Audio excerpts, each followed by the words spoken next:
네, 오늘은 베드로후서 첫 번째 시간입니다. 은혜 안에서 자라가기라는 제목으로 말씀 나누도록 하겠습니다. 자, 신약 성경에 나오는 서신서들을 쭉 보면요, 참 어떻게 이렇게 사도들은 자기 목숨을 내어 놓으면서 이 사역에 열심을 다하고 충성을 했을까? 참 예수님을 그렇게 사랑할 수 있을까? 그런 생각이 들 때가 있습니다. 자, 베드로후서는요, 사도 베드로가 로마에서 이 죽음이 얼마 남지 않음을 직감하고 이 흩어진 신자들에게 보내는 이 사랑과 위로의 편지입니다. 자, 죽음을 직감했다라는 말은요, 이 사심이 없다는 말입니다. 순전히 주님의 몸된 교회를 사랑하는 마음으로 편지를 하는 겁니다. 자, 베드로는 예수님이 교회를 얼마나 사랑하시는지를 알았습니다. 예수님이 베드로에게 반석이라고 불러주시면서 그 위에 교회를 세우겠다고 그렇게 약속을 하십니다. 자, 그만큼 이 교회는요, 예수님의 시선이 머무는 곳이고 또 모든 초점이, 모든 관심이 이 예수님은 이 지상의 교회에 있다는 것을 알 수가 있습니다. 자, 그런데 베드로가 교회를 세워서 사역을 하다 보니까 이 이방인과 유대인 간에, 또 노예와 주인 간에, 또 여성과 남성 간에, 또 과부와 결혼한 여자 간에 여러 종류의 문제가 발생을 했다는 겁니다. 자, 처음에는 예수님이 좋아서 모였는데 그 속에도 문제가 생기고 또 교회가 시끄러워지는 그런 일이 생겼습니다. 자, 그래서 이 베드로가 흩어진 성도들에게 이 구원받은 성도들이 보여야 할 태도, 책임, 이 구원받은 성도라면 응당 보여야 할 태도는 어떤 모습인지 이 사도의 권위를 가지고 이 코치해 주는 부분이 오늘 바로 본문입니다. 자, 구원받은 성도들이 보여야 할 모습 세 가지로 살피겠습니다. 첫 번째는 덕을 세워야 한다라는 것입니다. 오늘 본문 5절에서 7절입니다. 그러므로 너희가 더욱 힘써 너희 믿음의 덕을, 덕의 지식을, 지식의 절제를, 절제의 인내를, 인내의 경건을, 경건의 형제 우애를, 형제 우애의 사랑을 더하라. 아멘. 자, 초대 교회에서 그래도 나름 이렇게 우선순위를 가지고 있는 사람들이 바로 유대인들이었습니다. 자, 왜냐하면 성경이 유대인들에게서 나왔고 또 예수님도 유대인이시고 모든 면에서 이렇게 자부심을 가질 만한 그런 위치였습니다. 자, 그렇기 때문에 이방인들의 잘못된 모습, 이 부족한 모습이 너무 잘 보이는 거예요. 다 보면 그냥 눈에 보이는 겁니다. 그래서 유대인들이 하나하나 지적을 합니다. 유대인 율법에는 이 음식은 먹으면 안 됩니다. 그리고 안식일에는 일하면 안 됩니다. 진정한 믿음의 후손이라면 할례는 꼭 받아야 됩니다. 이런 식으로 이야기를 하는 겁니다. 자, 그런데 이 말이 또 틀린 말은 아니에요. 다 맞는 말입니다. 하지만 이방인 입장에서는 좀 부담스러운 거예요. 참 이게 힘든 겁니다. 옳은 말이긴 하지만 유대인들이 부담스러운 거예요. 왜 그런가? 베드로가 이렇게 얘기를 합니다. 다 주여 주여 하면서 믿으면 좋다 이거예요. 절기도 잘 지키고 금식도 하고 다 좋다 이겁니다. 그런데 그 믿음 위에 덕이 필요하다는 겁니다. 자, 여러분, 덕이란 게 무엇입니까? 지금 노예하고, 한 교회 안에 노예하고 주인하고 같이 신앙생활을 합니다. 주인이 몇 명 모여서 이야기를 합니다. 이 로마에서 자기들이 막 사치하는 이야기를 하는 거예요. 그런데 자기 소그룹에 노예 몇 명이 끼어 있어요. 이 노예들의 일상은요, 교회에서 만나는 그런 주인들과는 다르거든요. 그러니까 이 어느 정도 위화감이 들겠죠. 그래서 성숙한 주인이 그 노예를 생각해서 그런 위화감이 드는 이야기를 자제하는 것, 이것이 덕입니다. 자, 교회 생활하면서 예수 믿는 믿음도 중요하지만 그 위에 교회와 상대방을 생각하는 그 배려, 그 예절, 이게 덕이라는 거예요. 자, 그리고 덕 위에 하나님을 아는 지식도 세우고, 우리가 성경도 공부하죠. 그리고 절제도 배우고 인내도 하고, 결국은 형제 우애, 사랑을 더하라는 것이 바로 사도 베드로의 권면이라는 것입니다. 자, 구원받은 성도들이 보여야 할 모습. 두 번째는 열매가 있어야 한다라는 것입니다. 오늘 8절 말씀입니다. 이런 것이 너희에게 있어 흡족한즉 너희로 우리 주 예수 그리스도를 알기에 게으르지 않고 열매 없는 자가 되지 않게 하려니와. 아멘. 자, 요즘에 장산에 올라가면요, 녹음이 너무너무 아름답게 우거져 있습니다. 또 달마다 피는 꽃이 달라요. 3월에 피는 꽃이 있는가 하면 5월에 피는 꽃이 있고, 또 나중에 보면 한 6월, 7월에 피는 꽃도 있습니다. 이것은 다 생명이 있기 때문에 그렇습니다. 자, 우리가 예수 그리스도의 생명을 얻었다고 하면요, 반드시 드러나는 것이 이 생명입니다. 이 열매의 열매. 생명 가진 사람은 무조건 열매가 드러나게 되어 있습니다. 저절로 드러나는 거예요. 생명이 있기 때문에. 자, 네로 황제의 핍박이 있을 때 믿음의 동력자들이 하나 둘 이 로마를 떠납니다.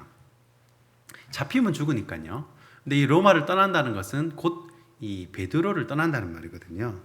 그런데 이 베드로는 끝까지 로마 교회를 지켜요. 자, 그때 베드로가 이 떠나간 동력자들, 이 떠나간 성도들에 대해서 어떤 마음이 들었겠습니까? 야, 치사하게 너희들만 도망가냐? 그런 마음 안 들었겠습니까? 사도 베드로는 내팽개치고 자기만 속 그냥 몸 도망가는 거예요. 자, 그런데도요, 이 베드로는 그 어떤 섭섭한 감정은 말하지 않고 오히려 어떻게 하냐면, 야, 그래도 너희들은 왕 같은 제사장들이다. 너희들은 거룩한 백성이다. 오히려 축복을 해주는 거예요. 그리고 예수님 알아가기를 힘쓰고 열매 맺는 삶을 살라고 그렇게 권면을 해주는 겁니다. 자, 열매 맺는 삶은 어떤 삶입니까? 이 사랑이 있는 삶이 열매 맺는 삶입니다. 자, 7절에 보시면요, 자, 결국은 형제 우애, 사랑으로 귀결이 됩니다. 자, 제가 우리 교회 성도님들의 이야기를 쭉 들어보면요, 참 감동을 받을 때가 많이 있습니다. 자, 어떻게든 다른 사람들을 챙기려고 하시고, 또 어떤 분들은 힘들고 어려운 사역자들을 도와주는 그런 이야기, 또 어려운 기관, 단체 이런 분 도와주는 이야기, 또 서로의 안부를 묻고 챙기는 모습에 참 많은 감동을 받게 되었습니다. 그게 다 성령님이 주시는 마음이 있기 때문에 그렇게 섬기시는 거거든요. 자, 구원받은 성도들은요, 구원받은 확실한 열매가 있습니다. 이것은 생명이 있으면 저절로 열리는 거예요. 이런 열매들을 많이 맺을 때 여러분 결과가 어떻다는 겁니까? 결과. 자, 그 결과가 11절 말씀처럼요, 영원한 나라에 들어감을 넉넉히 얻는다는 겁니다. 자, 저와 여러분 모두가 이런 구원의 열매를 맺음으로 예수 그리스도의 나라에 넉넉히 들어감을 얻는 축복이 있기를 소원합니다. 자, 구원받은 성도들이 보여야 할 모습 세 번째는요, 본이 되어야 한다라는 것입니다. 오늘 본문 10절 말씀입니다. 자, 그러므로 형제들아 더욱 힘써 너희 부르심과 택하심을 굳게 하라. 너희가 이것을 행한즉 언제든지 실족하지 아니하리라. 아멘. 자, 요 구절을 제가 쉬운 성경은 이렇게 번역을 했습니다. 잘 들어보십시오. 자, 형제 여러분, 하나님께서는 여러분을 부르시고 하나님의 백성으로 택하셨습니다. 여러분은 자신이 하나님께 선택받은 백성임을 남들이 알 수 있도록 힘써야 합니다. 이렇게 할 때 여러분은 결코 넘어지지 않으며, 이렇게 번역을 했습니다.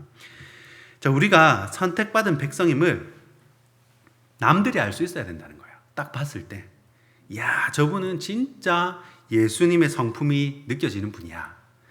저분은 진짜 예수님 사랑하는 분이야.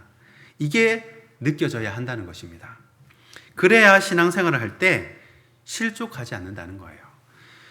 자, 우리가 교회에서 신앙생활을 할 때 사람의 눈치를 보고 사람을 두려워하면요, 언젠가는 올무에 걸리게 됩니다. 잠언 29장 25절 말씀입니다. 사람을 두려워하면 올무에 걸리게 되거니와 여호와를 의지하는 자는 안전하리라. 아멘. 자, 그래서 우리가 교회에서 어떤 결정을 할 때요, 모든 결정이 포함됩니다. 어떤 교회 행사를 할 때든 물건을 살 때든 모든 결정을 할 때 하나님 입장에서 결정을 하면요, 문제가 쉽습니다. 고민할 게 별로 없어요. 반면에 내 유익이 조금이라도 끼어들게 되면요, 항상 문제가 발생합니다. 저에게도 때때로 두려움이 찾아올 때가 있습니다. 미래에 대한 두려움, 또 진로에 대한 두려움. 그런데 제가 묵상을 하는 가운데 이 먹고 사는 것에 매이면 이 평생 마귀에게 끌려가는 목회를 하겠다, 그런 생각이 들었습니다. 자, 그래서 결심을 한 게 포기하는 훈련을 해야겠다라는 거예요. 포기하는 훈련. 뭐냐? 이 먹는 것 포기하고, 보는 것 포기하고, 물질 포기하고, 나는 오로지 말씀 전하고 예수님 사랑하는 것에 목숨 걸겠다 이거예요. 여러분, 절대 코에 호흡이 있는 자를 두려워하지 마십시오. 이 벼랑에서 떨어져도 절대 죽지 않습니다. 더 좋은 곳으로 인도하시고, 만약에 내가 순교를 해야 한다면 그때는요, 하나님의 때가 된 거예요. 꼭 그 방법이 아니더라도요, 하나님의 때가 되면 질병이 아니라 어떤 방법으로도 가게 되어 있습니다. 사도 바울은 성도들한테요, 도둑놈 소리까지 들었습니다. 그렇게 애를 쓰고 수고를 했는데 성도들한테 도둑놈 소리 들어요. 이 연보에 손댔다는, 사도 바울이 이 연보에 손댔다는 그런 소문이 돈 거예요. 기가 막히죠. 그래도 고린도 교회를 위해 최선을 다하잖아요. 본이 되는 겁니다. 자, 하나님은요, 각 사람을 달아보십니다. 어느 교회든요, 알곡과 가라지가 섞여 있거든요. 그래서 하나님이 각자를 다 달아보세요. 그런 다음에 나중에 이 복줄 자와 벌할 자를 걸러내십니다. 그리고 여러분들이 기도하고 헌신하신 것 반드시 하나님께서 갚아주세요. 100배, 1000배로 채우시고 갚으십니다. 이 땅에서 갚으시든지 아니면 죽고 나서 갚은 건 천국에서 상을 주시는 거죠. 하나님은 저와 여러분들을 택하셨습니다. 확실히 택하셨어요. 그러나 여기에 머물지 말고 다른 사람들에게도 내가 택한 백성임을 알도록 힘쓰라는 겁니다. 딱 봤을 때, 이야, 저 사람은 예수님 사랑하시는 분. 저분은 진짜 예수님 성품 닮은 분. 남들이 알도록 그렇게 애쓰라는 겁니다. 언행의 본이 되라는 것이죠. 이것이 사도 베드로가 말하는 구원받은 성도들이 보여야 할 모습이라는 것입니다. 말씀을 정리하겠습니다. 이 베드로가요, 베드로 후서를 쓰면서 죽음을 직감했다 그랬잖아요. 예수님을 많이 생각한 것 같습니다. 자, 예수님이 이 베드로에게 양떼를 맡길 때요, 다른 것 안 물어보시고 내가 나를 사랑하느냐, 요 질문만 3번을 하셨어요. 왜 그 질문만 하셨을까? 자, 이제 예수님이 들림을 받으시면요, 남겨진 양떼들 그리고 교회를 베드로에게 맡겨야 하는데 딱 그 질문만 하시는 겁니다. 왜 그 질문을 하셨을까? 예수님을 사랑하는 마음이 있어야 양떼도 맡을 수 있기 때문에 그렇습니다. 우리가 어떤 사역을 하든 그 사역 이전에 예수님을 사랑하는 마음이 있어야 합니다. 이웃을 긍휼히 여기는 그런 예수님의 마음이 있어야 한다는 거예요. 그래서 11절 말씀처럼 하나님 나라에 넉넉히 들어가게 된다는 겁니다. 아무나 하나님 나라에 들어가는 게 아니에요. 좁아요. 문이 좁습니다. 그래서 이같이 하면, 11절 말씀에 이같이 하면, 이렇게 하면요, 우리 주 곧 구주 예수 그리스도의 영원한 나라에 들어감을 넉넉히 너희에게 주시리라. 자, 이 말씀이 오늘 새벽에 저와 여러분에게 주시는 말씀인 줄 믿고 함께 은혜 안에서 자라가는 저와 여러분이 되길 주님의 이름으로 축원하고 축복합니다. 기도하겠습니다.